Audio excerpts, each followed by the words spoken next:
Plum, age 9, decided to leave home. He had had a particularly humiliating run-in with a cute neighbor girl. Go away, Pervis!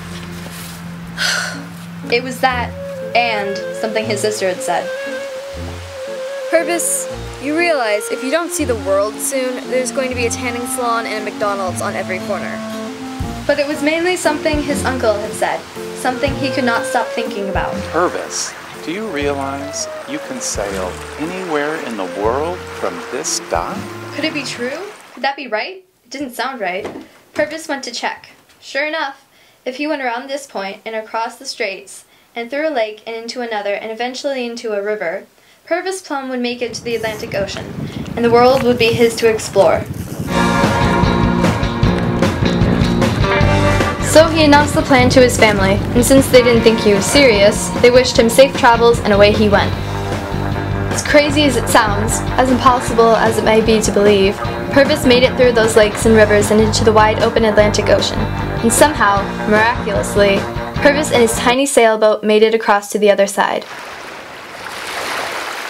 Back home, no one really noticed that Pervis was gone. Life went on as usual, until the day the first letter arrived. Dear Mom and Dad, hi, it's me, Pervis. By now, I am sure you're worried sick about me.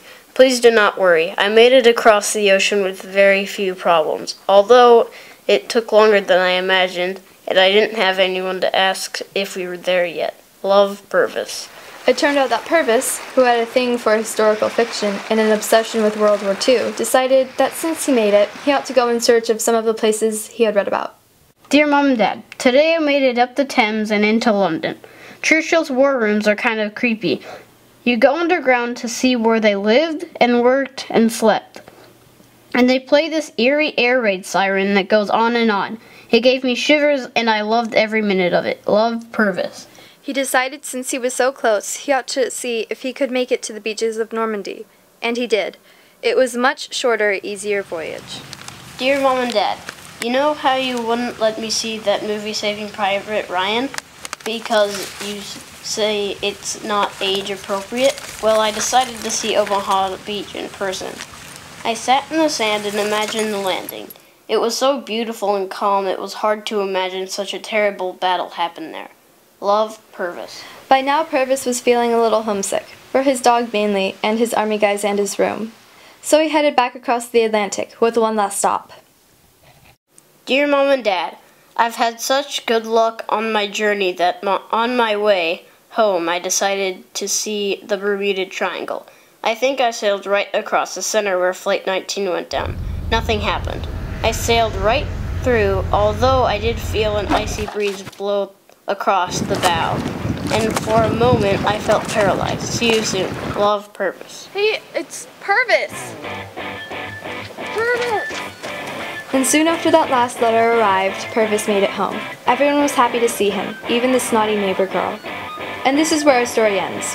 Well, almost.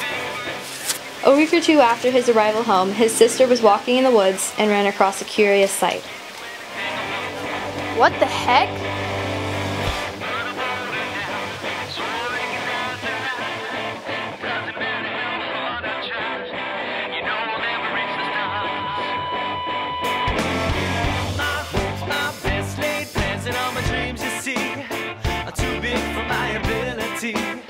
You know I'll try with all my might to spread my wings, making this as a memory, to make everyone remember me as I'm flying out of sight. Oh, don't tell me it's okay when it's not. Don't tell me I can